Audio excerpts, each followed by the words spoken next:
Working on a 1997 Jeep Cherokee. I'm working on the transfer case today. It's an NP-231J. The J just stands for Jeep. An NP-231. And the rear seal, which is behind this oil slinger, is leaking. And it makes no sense for this thing to be called an oil slinger until you get that leak. Then you'll realize that thing really does fling oil everywhere. So I'm going to be replacing the seal today. The tricky part of this job is getting this oil slinger off, but it's actually really easy if you have the right tool, which is an oil filter locking wrench. First we have to take off the drive line.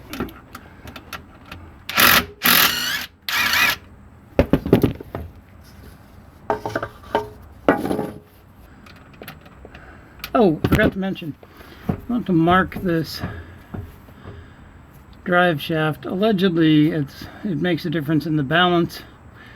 I do it because it's not a big deal to do, and it is recommended.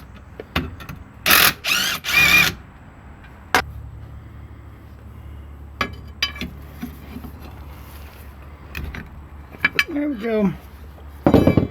Broke free. I'm going to hold those caps on the U-joint so they don't pop off. I'll put some tape around those caps to make sure they stay in place. I think it's just going to pull right off without me first taking off the band that I put on that. The band is just a zip tie, a wide one, but still just a zip tie. No, looks like I'm going to have to. No, there we go. All right. This is usually the tricky part of this job, is to get this oil slinger off, because you can't really get a puller in there. Even if you did, it would probably just bend the outside off. Now you could shoot some lubricating fluid, some penetrating oil in on where the slinger meets the shaft, but because this thing has been leaking fluid, I'm assuming that it's pretty lubricated in there. One of the things I want to really strongly caution against is trying to shove something in there and prying out on it. You'll end up bending the slinger and most likely, well, very likely, breaking this aluminum housing, and then you have to replace this whole thing. So avoid doing that. Just put an oil filter, locking oil filter wrench on there. Make sure the vehicle is in park. With the vehicle in park, you'll be able to pull back and forth on it like that. Now, as you're doing that, this isn't going to move because the vehicle's in park. As you're doing that, put pressure toward the rear of the vehicle.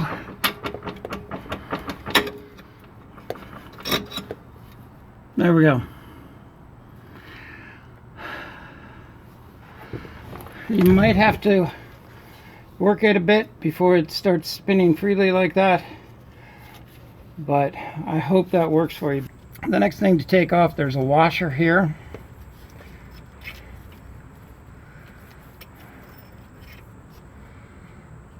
All right, and the next thing, there's a split ring that you have to take off before you can get that seal out. And for this, you definitely need the right kind of pliers. There's a specific kind of split ring pliers. Don't try to use a pair of snap ring pliers. It's almost certainly not going to work. These have some, if you can see, there are molded into it. There's some cross hatching, which makes it so that there's some friction when trying to grab the ends of the split ring there. Alright, now I'm going to go in with the pliers. Can you see that? Hopefully.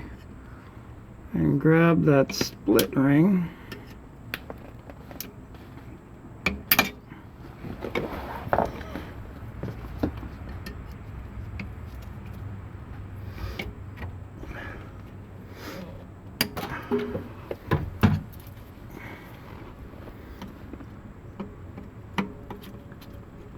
There we go.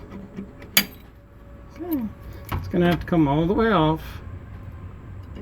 So there's room to get that old seal off and the new seal on. Okay. It's pretty much impossible to get a seal puller in. So if you can get something that catches on the lip of the seal and tap it gently, just do everything gently because that case is aluminum and it's really easy to break. I'm gonna go get a thinner. That shouldn't matter. Let's see if I can get in.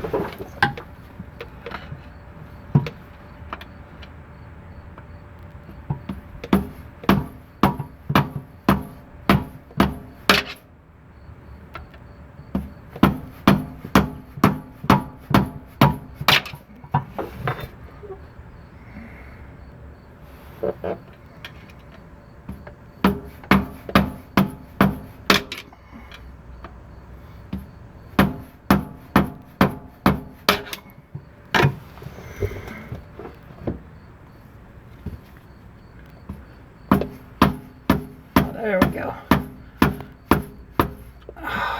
Good. Forgot to mention you might want to put something under it to catch the drips.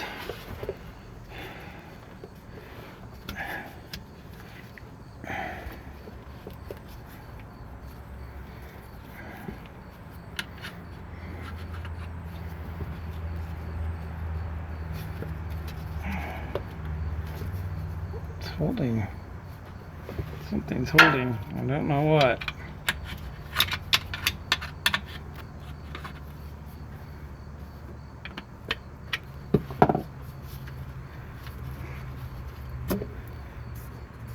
Okay, there we go.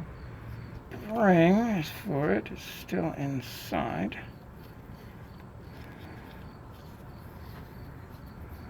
Check for that spring. It should not be left behind.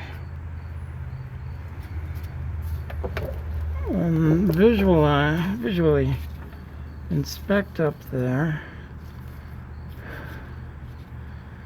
Make sure that the other snap ring, there's a snap ring. Let's see if I can show you.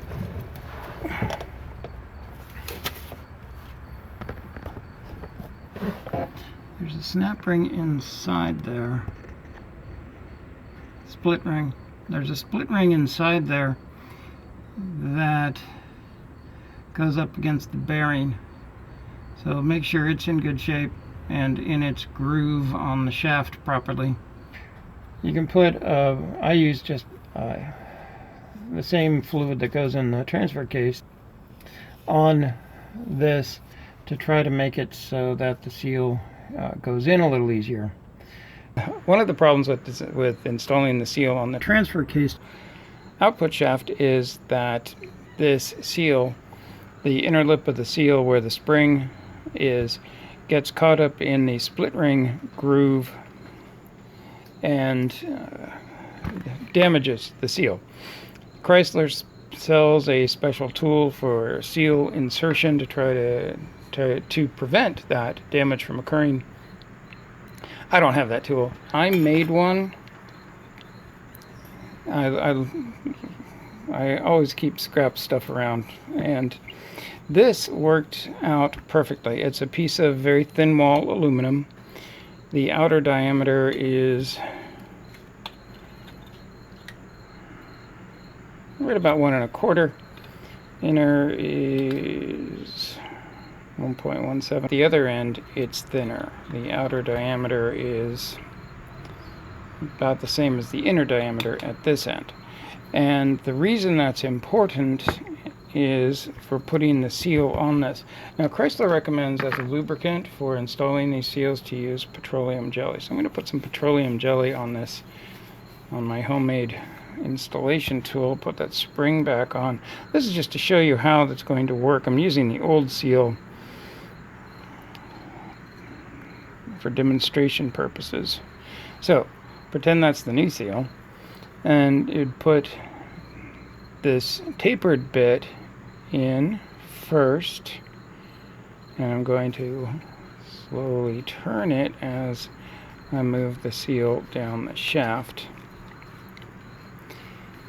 And then I just want to make sure it's nice and lubed up here, because this is the part I'm not going to be able to reach once it's installed. Now if you look in there, that spring is still, can you see? Yeah, that spring is still where it's supposed to be. Everything looks good, even on this old damaged seal. And then after I have that in place, I'll use this as another piece of scrap I found in my bin. It's actually an old exhaust pipe extension that I don't know why I had it, but I did. And I put some tape around the end, and this fits perfectly into that seal. So, you know, hopefully you have a scrap bin with similar junk in it. Install that to the point where it stops on its own. Put this on, hammer it on, and then when the seal is fully in place, take that off, and then I'll be able to turn this and pull back, leaving the seal in place and in perfect shape. So I'll take you under the car and we'll see how that turns out. Oh, first I'm going to load this up with the new seal, so everything's ready to go. Right where the drip is, actually right behind the drip on the shaft, is where that split ring groove is that causes problems. It's just outside the outermost there. You look straight on, you can see the groove in the shaft. It's just a hair outside the outermost portion of that housing, the rear housing. So here we are. I'm about to put that tube on my guide, my homemade tool, and before I used it, of course, I made sure there were no burrs. I had to cut it, so I had to deburr it and make sure there's no dust or anything inside or out. I cleaned it thoroughly inside and out, and I'm going to slip that into place. You can see that the seal is already loaded on it.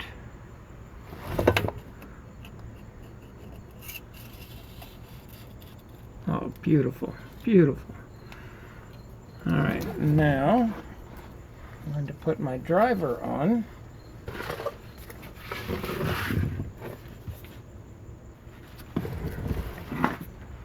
Oh, I wanted to point out that on the other side of the seal on the shaft, there's a thin coating of petroleum jelly, as recommended by Chrysler. All right, then this slips on. All right, now I'm going to try to get in there and pound the seal on in place.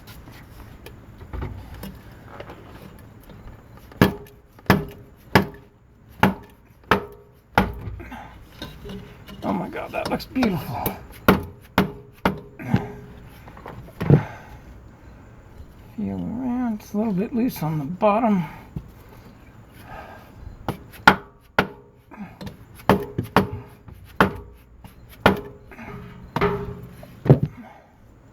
Alright, that looks good all around. Pull that off. And this is just a little bit of Vaseline on there, and that's good. Now I should, in theory, be able to slip that out just like that. And everything should be perfect.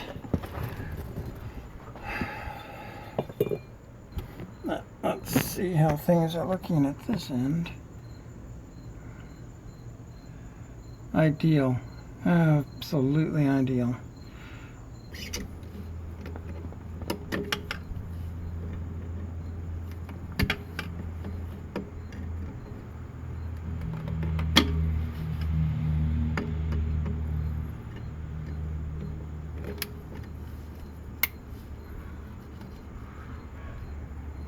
Okay, split ring is in place.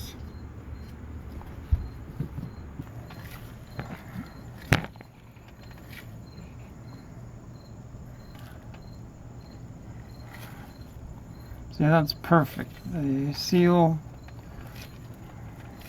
is separated from the split ring. This is just perfect. Next goes the washer, then the oil slinger, and then the drive line goes back on.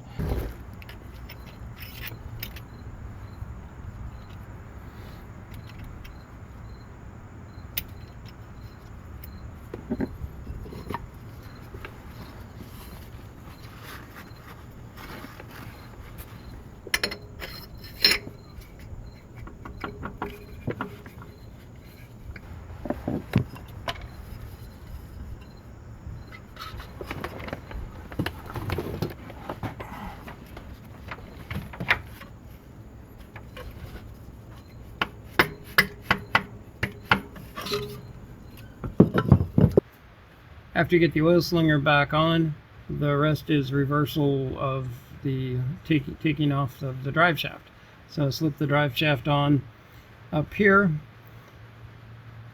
and put the boot over the oil slinger and put a new clamp on that. I use wide zip ties for that. At the other end, back by the differential, you have to put those U-bolts on to hold the U-joint in place, and those get some thread locker on them, and then they get torqued down to 14 foot-pounds. I prefer to use the inch-pound torque wrench for low settings, like 14 foot-pounds. So do all of that, and then check the level. This is where you check the level. This is the drain plug. This is the fill plug, and you just fill it until, make sure you're on a level surface, and but fill it until it starts to dribble out of the fill plug hole, and then you should be good. Take it for a road test, bring it back in, see if all that oil has burned off of your catalytic converter, because man, that thing does smoke when you start flinging oil all over it. Okay, that's what I need to do next. Hopefully this repair has been successful for me, and yours will be too.